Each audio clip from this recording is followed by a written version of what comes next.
90.1 Fas FM untuk Anda keluarga Fas. Reni hadir untuk Anda seperti yang kita obrolin di awal ya. Jam 9 sampai jam 10 kita ada dialog bersama dengan dokter spesialis anak. Tema kita adalah menjaga kesehatan anak usia dini bersama dokter spesialis anak dari RSU Subhanulaton Tegarejo Magelang. Hadir sudah narasumber kami Dokter Dimarziana Dara, SMK Klim spesialis anak begitu ya. Mohon maaf nanti kalau saya ada salah bisa dibenarkan begitu ya. Selamat pagi, Assalamualaikum Dokter Dara. Waalaikumsalam. Assalamualaikum semuanya, keluarga Fas ya. Alhamdulillah, mungkin lebih dekat dengan mic nih Oke. dokter biar kedengeran suaranya lebih jelas. Kabar baik dokter? Alhamdulillah Kabar baik. baik. Kalau kita udah ngomongin masalah anak-anak nih, kalau ibu-ibu tuh langsung kayaknya tertarik banget gitu ya. Langsung nyambung ya, nggak Langsung berhenti nyambung, ngobrol. bener. Menjaga kesehatan anak usia dini. Kalau kita ngomongin menjaga kesehatan anak usia dini, kita harus tahu dulu dong dokter, ciri-ciri dari anak sehat di usia dini itu seperti apa sih dokter, kalau bisa dijelaskan? Oke, iya. Jadi anak sehat itu seperti apa ya? Yang pertama memang kita harus tahu tumbuh dan berkembangnya itu sesuai dengan usianya. Tumbuh itu kan berarti ke atas ya. Ya. Nah, berkembang itu ada banyak jenis, ada berkembang secara motoriknya, sensoriknya, kemandiriannya, bahasanya ya. Jadi pertama ya tumbuh kembangnya harus sesuai usia. Kemudian biasanya anaknya juga aktif, jadi nggak cuma aktif aja tapi tumbuh kembangnya juga seiring. Kemudian badannya juga sehat, anaknya aktif, tidurnya baik gitu ya. Jadi secara garis besar seperti itu. Oke, baik. Jadi bukan hanya sekedar berat badan nambah terus nih Iya. dok ya. Kita kalau ngomongin anak sehat di usia dini. Tapi menarik tadi dokter bilang bahwasanya ketika anak usia dini ini dibilang sehat itu adalah sesuai dengan usianya dari berat badan. Terus juga aktifnya gitu ya dokter. Termasuk pola tidurnya juga yang tidak terganggu. Ini apa yang memang sangat berkaitan dengan tumbuh kembang anak yang sehat dokter? Iya, jadi semua itu saling berhubungan ya. Anak yang tidurnya baik, biasanya nafsu makannya juga ikutan baik, sehingga mengakibatkan tumbuhnya itu juga jadinya seiring ya. Jadi mengikuti. Jadi sebenarnya kita kalau mau bikin anak, bagaimana sih biar anak sehat?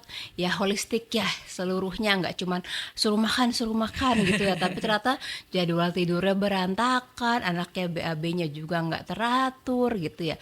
Minum airnya juga tidak cukup, stimulasinya itu juga tidak terlalu diperhatikan ya. Jadi memang banyak aspek untuk membuat anak bisa tumbuh dan kembang sesuai usia sehingga menghasilkan anak yang sehat Wah, luar biasa. gitu. PR-nya ini jadi banyak rangkaiannya ya dokter ya. Iya. Jadi memang faktor dari lingkungan, faktor dari pola asuh ini sangat mempengaruhi anak-anak untuk menjadi anak yang sehat dan tumbuh sesuai dengan umurnya nih dok. Iya, betul. Oke, keluarga Fas nanti bisa sharing di sini bareng sama kita nih. Bisa langsung tanya dengan narasumber kami 0815 78709640. Tadi ciri-ciri yang kita gampang aja mungkin ya bisa kita lihat keseharian dari aktivitas anak-anak kita. Karena kan setiap anak itu kan beda-beda ya dokter. Ada apalagi mungkin orang tua yang baru punya anak pertama ini agak worry ketika ada banyak komentar yang ngomong kok anak saya di usia ini nggak sama ya sama si dia gitu ya. Anak saya nih BB-nya baik dokter tapi mungkin kurang aktif gitu ya. Apa memang menjadi salah satu indikator itu tumbuhnya belum sesuai gitu, gimana dok? Oke, iya. Balik lagi ya, namanya tumbuh dan kembang ya. Tumbuh saja tidak cukup kalau ternyata anaknya tidak berkembang dengan baik ya. Jadi itu simultan. Tumbuh itu sebenarnya kita punya data objektif ya, nggak hanya kelihatannya sama nih atau kayaknya kecil nih ya gitu ya. Tapi balik lagi kita tumbuh itu kita harus ukur berat badan, tinggi badan, kemudian ukur saja juga tidak cukup. Kita harus plot, ada kurvanya. Ya. Nah, gitu ya. Terkadang hanya timbang-timbang saja tapi tidak mengerti sebenarnya ini cukup nggak sih, ini naik nggak sih ya, ini udah termasuk sesuai dengan usianya ya. Tapi kita harus plot lagi, balik lagi, masukin ke dalam kurva sudah sesuai belum ya sama usianya. Itu pertama untuk tumbuh. Kemudian selanjutnya berkembang. Berkembang itu tadi ada banyak aspek ya. Tadi anaknya bisa bergerak aktif, motoriknya gitu ya. Jadi motorik itu otot-otot ada kasar dan halus ya. Jadi lari-lari, udah bisa lari belum, udah bisa jalan belum, sudah bisa pegang benda-benda kecil belum ya. Terus udah bisa bicara apa di usianya yang misalkan 1 tahun gitu ya. Kemudian di usia 1 tahun misalkan sudah bisa apa sih yang bisa dia lakukan kemandiriannya, misalkan sudah bisa makan pakai sendok gitu walaupun berantakan gitu ya. Itu juga termasuk perkembangan. Oke, baik. Jadi memang banyak sekali dari tumbuh kembang yang bisa kita lihat dari pertumbuhan anak-anak setiap hari begitu ya dokter. Baik, keluarga Fas juga nanti Reni ingatkan Anda bisa langsung ikut gabung 081578709640. Dokter, kalau misalnya kita lihat tadi dokter bilang harus diplot sama kurva, berarti ini fungsi dari KMS Posyandu ya? Iya betul. Jadi terkadang ada yang terlupa nih di posyandu sering menemukan anaknya semua ditimbang beratnya, timbang tinggi badannya, tapi tidak dititik-titikin. Nah itu juga terkadang, wah itu bagaimana kita bisa tahu kalau ternyata sudah tidak di warna yang baik nih, kan ada hijau, kuning, Kuning. merah gitu ya. Jadi itu juga perlu dititikin. Jadi itulah gunanya KMS yang ada di buku KMS. KIA. Iya, benar banget. Atau mungkin konseling ya dokter setelah timbang, terus bidannya memberikan masukan, Iya, edukasi kepada betul. masyarakat ini jadi penting ya dok, Iya. melihat kurva. Mm-mm. Oke, baik. Jadi untuk Anda mulai dicek lagi KIA-nya, buku KIA-nya tuh kemana? Jangan sampai jangan sampai Iya. lupa ya dokter. Itu setelah ibunya hamil lahiran, buku KIA itu menjadi milik anak ya sampai usia 5 tahun. Iya. Sebenarnya lengkap banget itu buku KIA ya. Udah ada edukasinya, bagaimana tumbuh kembang anak dari 0 sampai 5 tahun, Bener. bahkan cara buat MPASI Iya. awal bagaimana, waktu bayi baru lahir pun udah dikasih tahu, oh sebenarnya anak bayi usia 1 minggu tuh begini, oh ternyata suhu yang normal tuh segini. Itu semua ada sebenarnya di buku KIA. Asal mau baca ya dok. Iya betul, terkadang cuma bawa ke dokter sampai rumah dimasukin laci lagi. Iya itu deh, itu adalah PR ayah sama bunda ya, bukan bundanya aja gitu ya. Jadi kita harus bisa melihat lagi perkembangan dari si kecil gitu.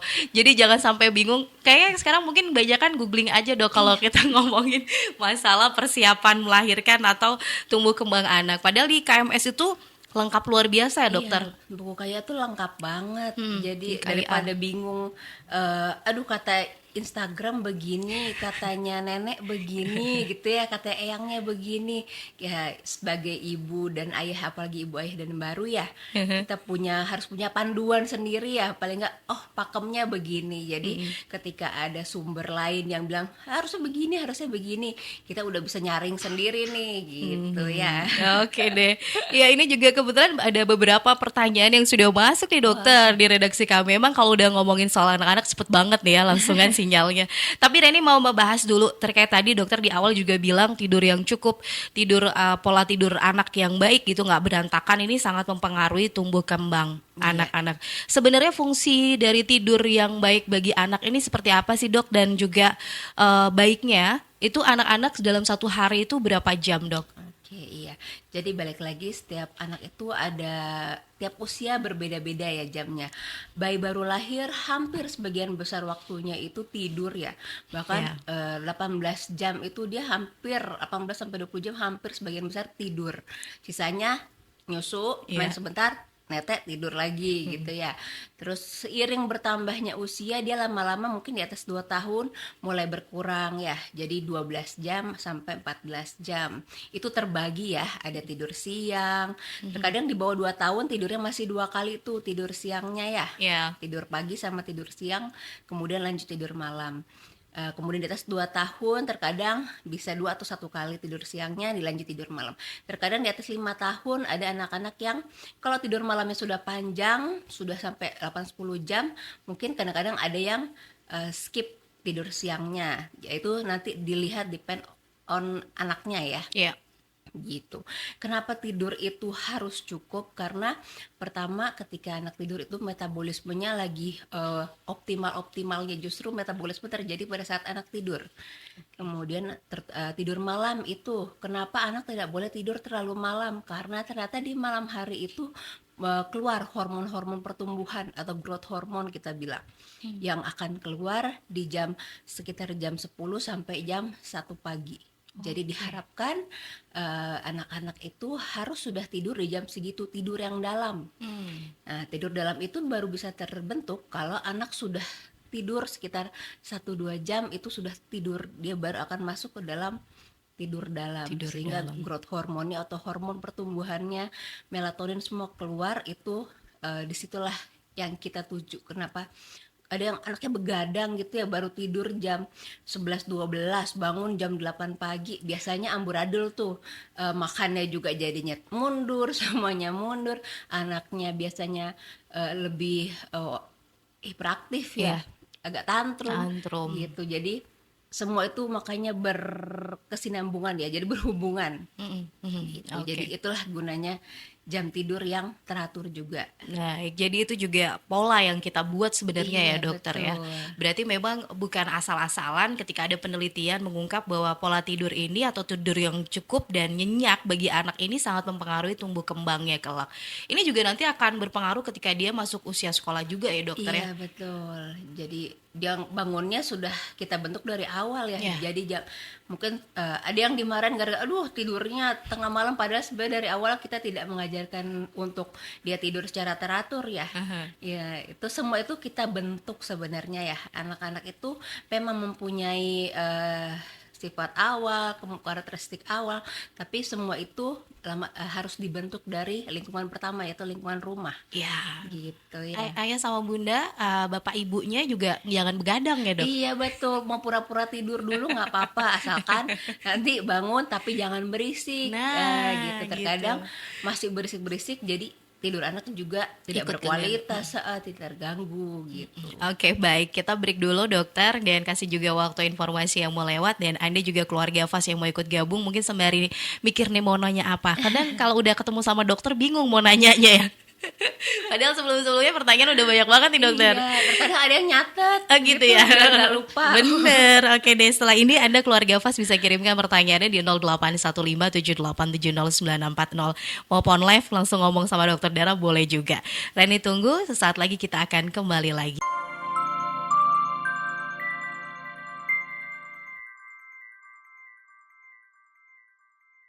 90.1 Fas FM, kembali lagi keluarga Fas. Kita bersama dengan dokter spesialis anak dari RSU Subhanul Waton Tegalrejo Magelang. Ada dokter Dara di sini untuk Anda keluarga Fas membahas terkait dengan kesehatan anak usia dini begitu ya. Jadi kalau Anda punya baby atau baru aja melahirkan atau baru aja usia menjelang PAUD begitu ya, atau batita di rumah nih yang lagi gemes-gemesnya gitu ya, yang lagi suka lari sana sini tapi susah makan. Nah, ini banyak yang seperti itu ya dokter ya. Dalam arti kata susah makan itu adalah makan yang benar, karena kan anak-anak zaman sekarang kita tidak bisa memungkiri itu dokter, jajanan yang luar biasa sangat menggiurkan orang dewasa pun gitu. Sekarang tuh kayaknya gampang banget dengan mudah dijangkau anak-anak, dan banyak orang tua juga yang sekarang nggak terlalu worry sama makanan yang banyak mecinnya di luar sana nih dokter. Apakah sebelum kita masuk ke pertanyaan yang sudah masuk nih dokter, jajanan di luar yang tidak terkontrol atau makanan yang kurang nutrisinya ini juga bisa mempengaruhi tumbuh kembang anak ke depannya dokter? Oh iya pastinya ya. Apalagi dengan anak yang masih kecil, justru ukuran lambungnya juga kecil ya, tidak sebesar orang dewasa. Jadi ketika makanan yang masuk, dia tidak peduli gizinya bagaimana, intinya dia kenyang gitu ya. Padahal itu tidak terlalu berperan baik terhadap tumbuh kembangnya, karena untuk tumbuh kembang itu dibutuhkan karbohidrat, protein, lemak, dan sedikit serat untuk bisa bertumbuh gitu ya. Kalau jajanannya tidak bernutrisi, tidak mengandung tiga komponen besar tadi, ya dia hanya kenyang saja ya. Jadi tidak dipakai untuk tumbuh kembang dan daya tahan tubuh juga. Oke, gitu. baik. Jadi memang harus hati-hati, bukannya picky atau bukannya sok gaya gitu ya dokter. Tapi yang namanya makanan yang masuk ke dalam tubuh anak-anak ini memang harus diperhitungkan ya. Kalau untuk perkembangan dari anak balit sebelum apa namanya sebelum 0 sampai dengan 6 bulan ya dokter, kan masih ASI nih dokter. Mulai usia berapa sih kita mulai mengajarkan MPASI? Boleh nggak sih dok? Misalnya kan ada beberapa anak yang usia 5 bulan itu udah mulai kayak tertarik nih sama makanan-makanan yang orang dewasa makan gitu ya. Boleh tidak kita mengenalkan seperti mungkin finger food itu dok, mulai dari usia 5 bulan? Oke, jadi idealnya memang setelah 6 bulan ya, karena diharapkan 6 bulan itu dia kemampuan menelannya itu sudah oke, otot-otot lehernya itu sudah bisa menopang kepalanya dengan baik sehingga mengurangi resiko tersedak gitu ya. Kalau memang ada indikasi, kalau memang sebelum 6 bulan dan ada indikasi dokter ya, dokter anak khususnya oke, ini anak sudah bisa kita berikan MPASI dengan beberapa pertimbangan, fisiknya sudah oke, kemampuan makannya sudah oke, itu bisa. Tapi kalau tidak ada indikasi dokter lebih baik 6 bulan. Lebih baik 6 bulan. Iya, gitu. Baik. Terima kasih juga, ini sudah ada beberapa pertanyaan yang masuk ke redaksi kami. Selamat pagi Dokter Dara. Saya mau bertanya terkait dengan vitamin anak nih yang dianjurkan untuk dikonsumsi aman jangka panjang. Itu yang seperti apa? Bolehkah baby yang mungkin ini masih 0 sampai 6 bulan saya bilang tadi ya dokter, mengkonsumsi vitamin gitu biar tambah gemuk. Nah, padahal sebenarnya gemuk belum tentu sehat ya dok. Iya, Untuk baby, betul. monggo bisa dijawab. Jadi sebelum lupa, iya, gemuk benar belum tentu sehat ya. Jadi anak sehat itu apa? Proporsional, tidak kurus, tidak gemuk. Ya, sedang-sedang saja, cukup gitu ya, sesuai usianya. Tadi untuk berkaitan dengan vitamin ya. Vitamin memang ada beberapa penelitian akhir-akhir sini sudah menunjukkan bahwa ternyata anak-anak Asia itu hampir sebagian besar kekurangan vitamin D3. Jadi memang dianjurkan memang dari 0 bulan anak mengkonsumsi vitamin D3 gitu dengan dosis yang sudah diberikan ya. Jadi sesuai usia, nggak bisa sembarangan, bisa sesuai anjuran dokter gitu. Untuk vitamin yang lain seperti zat besi dan lain-lain itu kita biasanya berikan tergantung keadaan anak gitu. Ada yang kita berikan zat besi memang untuk dosis pemeliharaan, ada untuk dosis terapi, tapi untuk sebagian besar vitamin D3 yang memang kita berikan dari usia 0 bulan. Itu harus konsultasi dokter juga ya dok? Iya, karena dosisnya berbeda setiap usia. Oke, baik. Apa memang untuk dari 0 sampai 6 bulan ini sebenarnya bayi ini cukup dengan ASI aja dok? Misalnya tanpa vitamin itu juga bisa tumbuh kembangnya baik? Oke, jadi 0 sampai 6 bulan memang kebutuhan utamanya ASI ya. ASI itu terbaik, pokoknya nggak ada ASI yang jelek. Ya, mau ASInya warna apapun itu tidak ada ASI yang jelek ya. Jadi ASI itu sudah paling baik. 0 sampai 6 bulan asalkan kurvanya itu tumbuh dengan naik dengan baik sesuai usianya, dia hanya cukup dengan ASI saja. Vitamin-vitamin itu sebenarnya memang sudah ada dapat dari ASI ya. Vitamin D3 itu memang hanya bisa kita dapatkan dari sinar matahari gitu. Terkadang ada beberapa yang karena sinar mataharinya kurang, kadang mendung, itu kadang-kadang asupannya jadinya rendah. Itu yang kita support. Tapi vitamin yang lain A, B itu semua dapat dari ASI. Oke, baik. Kerjasama antara ibu juga, keluarga. Ibu nggak boleh stres ya dok berarti? Betul. Jadi mengasihi itu bukan hanya tugas ibu ya, tugas ayah. Benar. Itu utama banget. Support psikologis ibu, support ibunya makan, ketersediaan nutrisi ya. Kemudian ibunya pegal ya dipijit gitu ya. Bener. Itu sangat bikin hormon prolaktinnya semua keluar gitu ya, asinya deres, udah enak deh.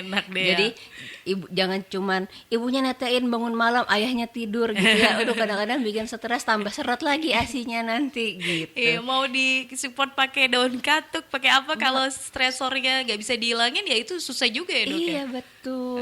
Terkadang bapaknya juga harus berperan besar dalam mengasihi. Baik, jadi mengasihi itu bukan hanya tugas seorang ibu gitu ya. Ayah ini juga sangat membantu karena support system yang luar biasa dari seorang istri adalah ayah tadi ya. Iya. Oke, jadi pijat suami itu juga bisa bikin rileks dan air susu lebih banyak ya, Dok Iya, ya. betul. Oke, baik. Ini juga ada pertanyaan dokter terkait dengan ASI.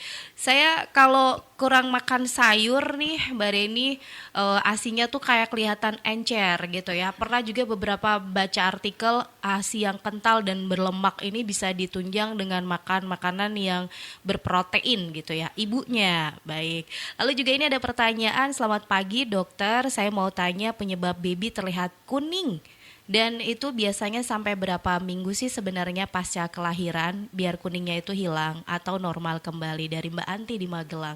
Ini biar nyambung ya karena biasanya 0 sampai 6 bulan nih. Oke, ini ibu-ibu baru ya. Jadi memang tadi balik lagi ASI tidak ada yang jelek ya. Memang tapi kualitasnya memang ada yang berbeda ya. Nggak ada yang jelek tapi hanya baik dan sangat baik gitu Oke. ya. Bagaimana sih biar kualitas ASINya itu baik? Ya tadi ibu memang harus pertama mengkonsumsi makanan bernutrisi seimbang. Gak cuma makan sayur aja Iya. ya. Protein itu penting. Protein tuh terutama hewan ya. Jadi telur, ikan, ayam. Terkadang ada beberapa yang nenek-nenek bilang nggak boleh makan ikan, nanti anaknya gatel gitu ya.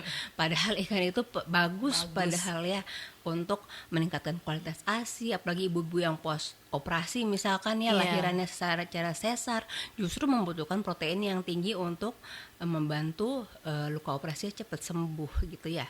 Kemudian protein nabati juga boleh, kacang-kacangan gitu ya, tahu, tempe itu juga harus masuk. Kemudian sayur juga dianjurkan, jadi semuanya harus seimbang. Selain nutrisi juga cairan. Ya, cairan itu cukup harus banyak karena sendiri kita tubuh butuh minimal sekali 1,5 sampai 2 liter ya. Iya. Untuk produksi ASINya berarti harus cairan lagi ya. Oh, Jadi iya. bagaimana kita menghasilkan ASI yang banyak kalau ternyata kita tidak masukin cairan yang cukup gitu ya. Jadi bisa sampai 3 liter ke atas ibu-ibu menyusui itu. Karena dipakai buat tubuhnya, dipakai juga untuk memproduksi ASI. Oke, baik. Iya. Jadi memang makanan harus seimbang. Sayur, protein, terutama hewani ya, lemak itu memang sangat mempengaruhi ASI biar lebih, yang tadinya sudah baik jadi kualitasnya lebih baik ya Iya, dokter ya. betul. Oke. Kalau kita ngomongin baby yang kuning nih seperti apa dokter? Oke, oh ya, untuk bayi yang kuning ya. Jadi memang ada namanya kuning fisiologis atau kuning normal pada bayi, ada kuning yang tidak normal ya. Kuning normal itu yang seperti apa? Kuning yang terjadi setelah bayi usia 24 jam sampai 2 minggu, 14 hari gitu ya. Di range itu kita masih bisa katakan kuningnya normal, tapi dengan beberapa syarat. Anaknya ASINya, neteknya masih oke ya, Oke. daya hisapnya kuat, kemudian anaknya nggak tidurnya susah dibangunkan ya. Jadi normalnya bayi baru lahir itu dia akan tetap bangun minta netek setiap 2 sampai 3 jam maksimal sekali ya. Iya. Biasanya kurang dari itu. Tapi kalau misalkan dalam range 2 minggu itu ternyata anaknya tidurnya terlalu lama, dibangunin malas menetek, hisapannya lemah, itu juga kuningnya berarti sudah terlalu tinggi biasanya. Itu juga tidak bisa kita bilang normal gitu. Jadi memang ada yang normal tapi dengan syarat-syarat tertentu. Oke. Kuning yang normal itu akan hilang sendiri dalam usia 2 minggu. Setelah itu sudah kita katakan sudah tidak normal lagi. Ada perlu treatment? Iya betul, perlu kita pemeriksaan lanjutan. Oke, baik ya. Mungkin langsung konsultasi ke dokter anak Iya. terkait dengan kondisi dari si baby tadi ya, keluarga fas, atau mungkin nggak harus nunggu 2 minggu ya dok ya. Karena kan pasca kelahiran kan juga ada kontrol. Iya betul. Jadi harus dilihat lagi segala macamnya. Tadi kalau dokter bilang 2 minggu aman nih gitu, tapi walaupun tidurnya harus diperhatikan juga.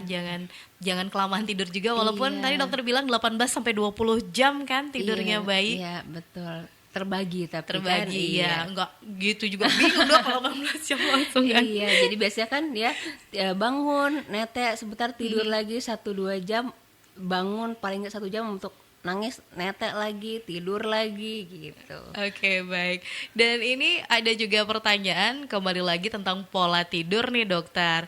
Bertanya untuk anak Batita, berarti 3 tahunan ya dokter ya. Berapa jam sebaiknya waktu tidur yang baik nih dari Ibu Nanda di Magelang? Oke, 3 tahun berarti ini udah termasuk di atas 2 tahun ya. Jadi range-nya ya, jadi mungkin sekitaran 12 sampai 13 jam ya.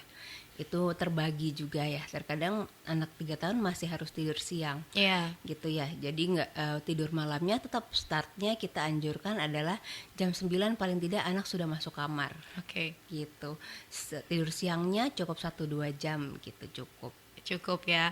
Dan diperhatikan juga aktivitas tidurnya nih benar-benar tidur dalam atau enggak gitu ya dok? Iya betul. Oke, ini juga ada pertanyaan menarik dari Ibu Yanto di Mertoyudan. Selamat pagi Mbak Reni dan juga Ibu Dokter, mau konsultasi nih. Wah, konsultasi gitu ya. Mumpung ada spesialis anak dok.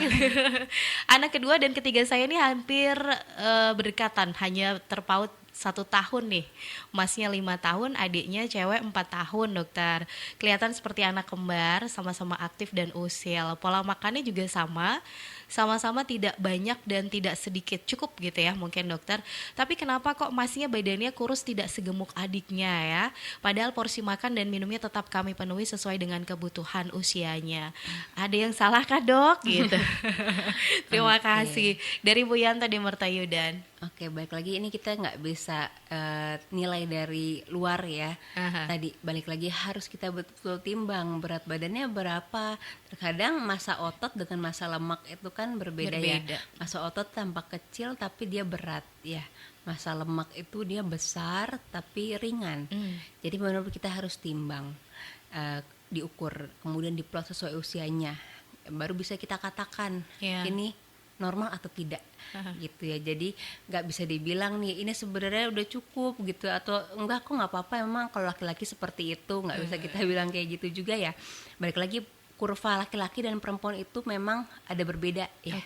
Jadi harus diplot ke beda usia dan ke tiap jenis kelamin gitu. Jadi aku nggak bisa bilang nih waduh ini kayaknya bagus kok, sehat gitu ya, nggak masalah, yang penting anaknya aktif gitu ya, nggak bisa kayak gitu. Jadi harus kita lihat dulu kurus ini apa anaknya tinggi, kemudian dia massa ototnya banyak gitu ya, jadi terlihatnya padat gitu ya. Tapi ternyata kalau ditimbang dia berat gitu. Tadi dokter bilang tubuh ke atas ya. Tidak ke samping kayak gitu. Tapi bukan berarti juga anak-anak yang tubuhnya mungkin memang terlihat lebih gemoy gitu ya dok ya. Ini nggak sehat juga ya. Karena kan ada perbedaan antara anak ASI sama anak susu formula dokter. Itu apa lebih riskan mana sih dok ketika berat badannya lebih cepat naik kan? Biasanya kalau ada beberapa kasus yang sampai kayak itu dok yang kayak di Instagram tuh roti sobek dan kue cubit itu ya, isi keju, coklat dan lain-lain, itu sangat berpengaruh dengan itu adalah anak ASI atau yang sudah konsumsi susu formula dokter. Nah, kadang-kadang anak ASI pun ada yang seperti itu ya. Jadi nggak mesti sufor harus jadi bikin gendut ya. Balik lagi gendut itu juga nggak bagus ya, apalagi untuk bayi-bayi yang 0 sampai 6 bulan misalkan yang dia butuh angkat kepala. Terkadang kalau dia terlalu gemuk, ada anak yang mager gitu, untuk angkat kepala males, ditengkurapin yang nggak mau gitu ya. Balik lagi kalau misalkan itu anak ASI, tetap mau anak itu sufor, tetap harus berat badannya ya sesuai usianya. Kalau memang ternyata tumbuhnya terlalu pesat gitu, ada cenderung ke overweight misalkan, bukan kita turunkan tapi kita perbanyak aktivitasnya gitu. Jadi diharapkan bertumbuhnya itu tetap naik tapi perlahan-lahan supaya nanti lama-lama masuk ke kurva normal. Jadi aktivitasnya yang kita banyakin, biasanya jarang tuh di tummy time kan, atau jarang dikasih aktivitas, jadi terlentang aja anaknya gitu ya. Padahal anak itu udah boleh tummy time semenjak tali pusarnya udah puput. Nah, Udah itu. boleh ditengkurapin gitu. Itu harus diulangi lagi dokter. Usia berapa dokter baby udah mulai Setelah belajar? tali pusarnya sudah puput. Nah. Iya, di rumah itu udah boleh ditengkurapin. Udah ya, jadi nggak perlu nunggu 3 bulan, 4 bulan. Belum waktunya. Biasanya Iya, begitu ada ya benar. obrolan kayak gitu. Padahal sebenarnya manfaat dari tummy time dari baby ini apa sih dok? Boleh mungkin dokter jelaskan? Bisa relaksasinya dia atau gimana sih dok Oke. sebenarnya? Jadi tummy time itu pertama adalah supaya yang pertama anaknya ada aktivitas ya.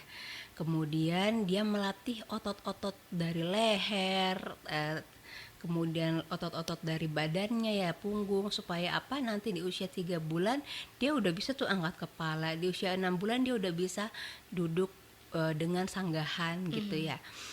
Karena tidak bisa, anak itu justru butuh stimulasi, nggak bisa tiba-tiba sulap 3 bulan langsung udah bisa angkat kepala padahal nggak pernah dilatih gitu ya. Tiba-tiba 6 bulan udah bisa duduk, nggak pernah dilatih, ya itu juga kan nggak mungkin ya, semua itu butuh stimulasi dan itu perlahan-lahan. Tummy time itu durasinya menyesuaikan anak. Kadang ada yang nggak mau habis itu nangis ya, sering dilakukan. Kalau nangis angkat lagi, nanti kalau anaknya udah happy lagi moodnya habis bangun tidur gitu ya, tummy time lagi. Kalau udah nangis angkat lagi, nyusuin gitu. Oke, jadi harus tahu juga karena kan orang dewasa kalau disuruh pas lagi waktunya nggak mood juga nggak enak ya. Iya betul. Apalagi baby yang belum bisa ngomong cuma bisa nangis doang, protesnya susah kan. Oke deh, jadi harus lihat buat babynya juga ketika kita mau memberikan stimulasi gitu ya dokter ya. Iya. Oke, kita break lagi dokter. Informasi yang mau lewat untuk Anda keluarga Fas. Kita akan kembali sesaat lagi setelah jeda berikut ini.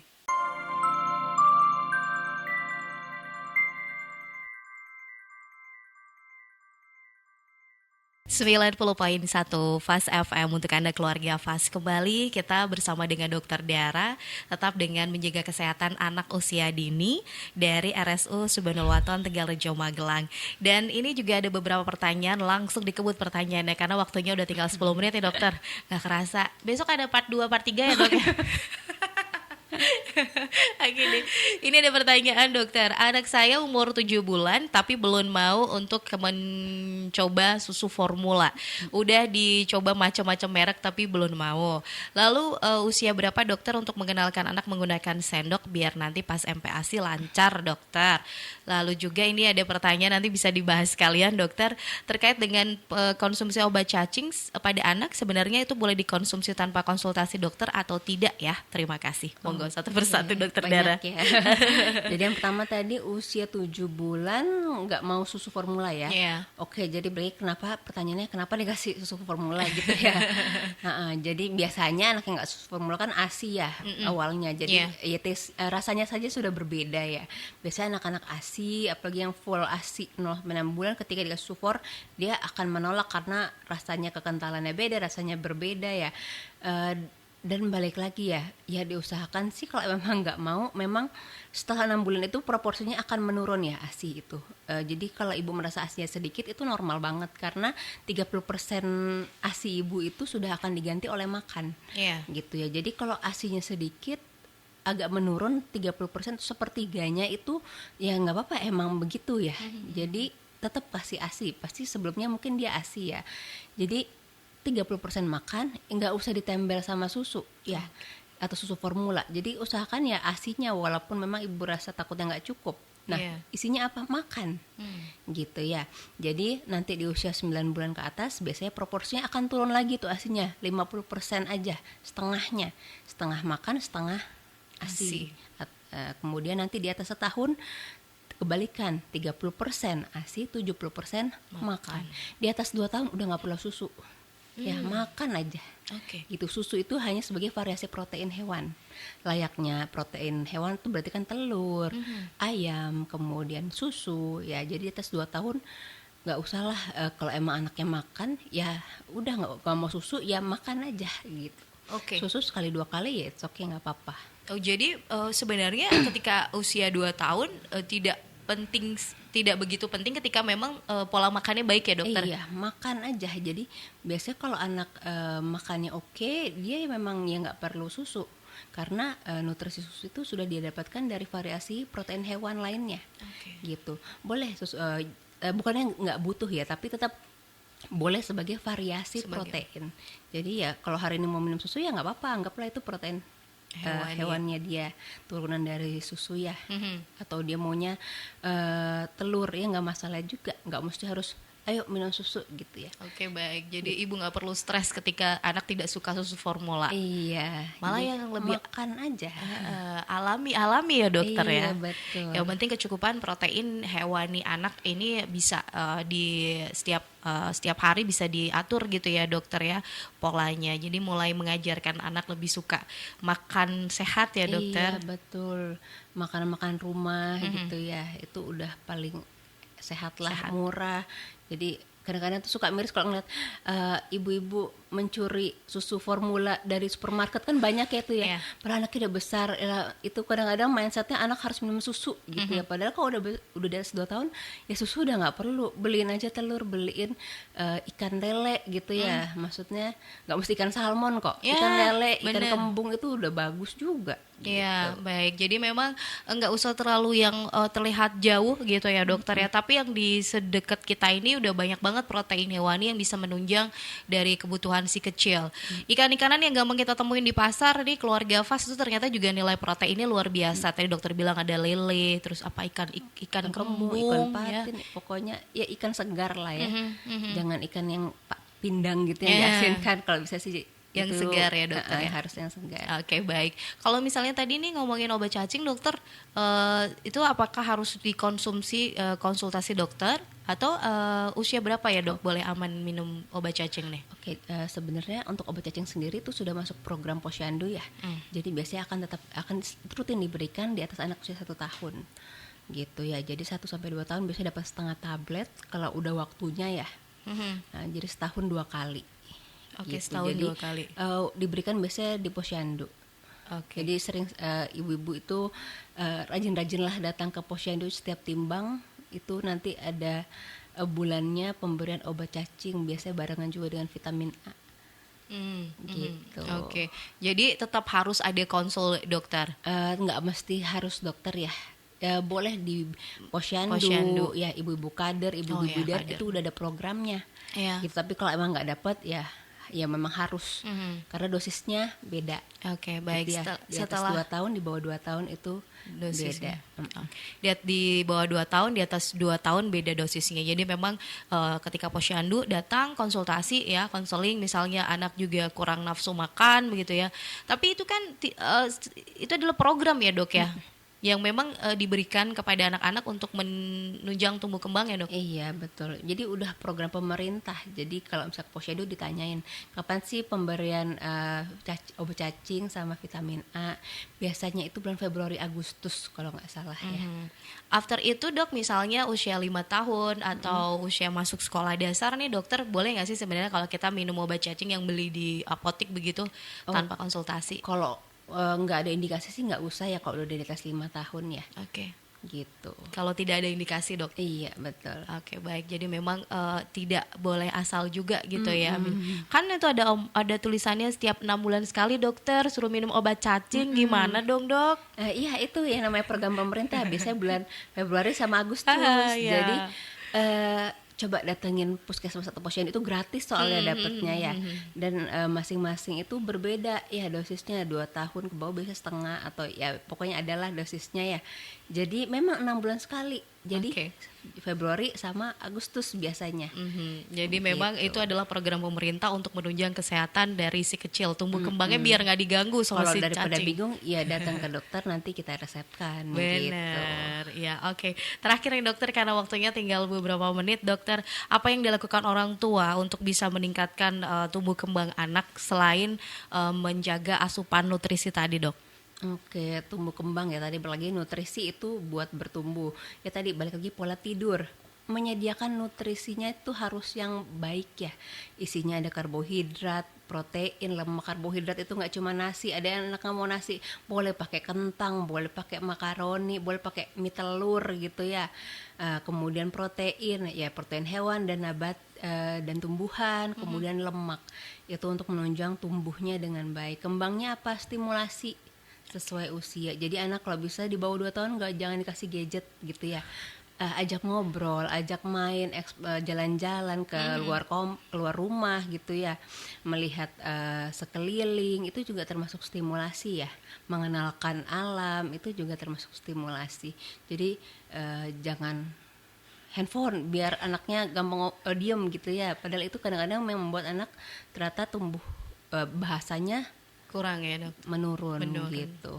Oke, komunikasinya tidak aktif begitu Iya, ya dok hanya ya. satu arah. Satu arah. Padahal yang dibutuhkan adalah dua arah. Betul. Ketika kontak dengan orang tua. Walaupun si kecil sebenarnya belum ngerti. Kalau orang bilang belum ngerti kok diajak ngomong, suka ada yang begitu dokter bilangnya. Iya. Jadi orang baby belum ngerti ibunya ngomong apa tapi ibunya cerita aja gitu ya, bacain dongeng. Padahal sebenarnya itu sama halnya dengan kita nyelengin gak sih dok? Misalnya kita menabung kata-kata di dalam otak baby dok. Iya bener. Ingat dari kehamilan pun anak tuh udah bisa mendengar apa yang di sekelilingnya, di sekeliling ibunya anak udah mulai mendengar. Jadi ya memang anak akan menerima dulu, nanti akan dikeluarkan itu tabungannya ketika usia mulai beranjak 1 tahun. Dia udah mulai bisa kosakatanya udah bisa bagus, udah ada kata-kata yang jelas. Even babbling atau mama di usia 6 bulan gitu udah bisa, itu dia berlatih. Oke. Dia akan mengeluarkannya di usia itu.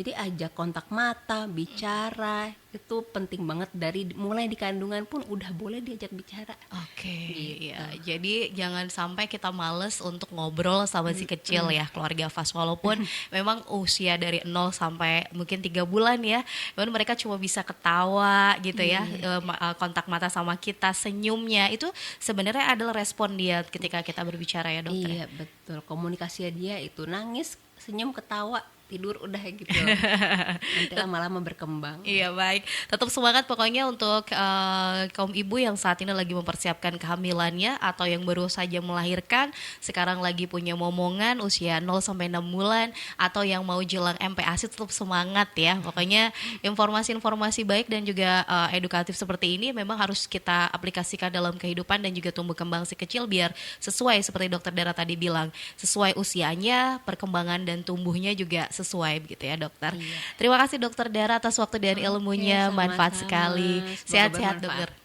Amin. Salam juga untuk rekan-rekan di RSU Subhanul Watan ya dokter. Assalamualaikum.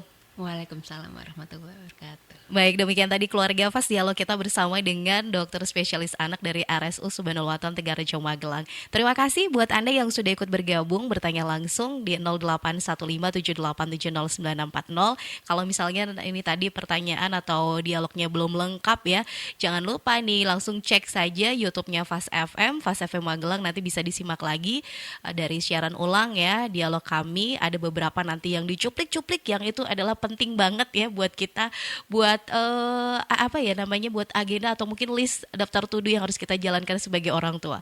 Terima kasih. Setelah ini Reni akan kembali tetap di Fas Familia Keluarga Fas, dan selamat lanjutkan aktivitas Anda.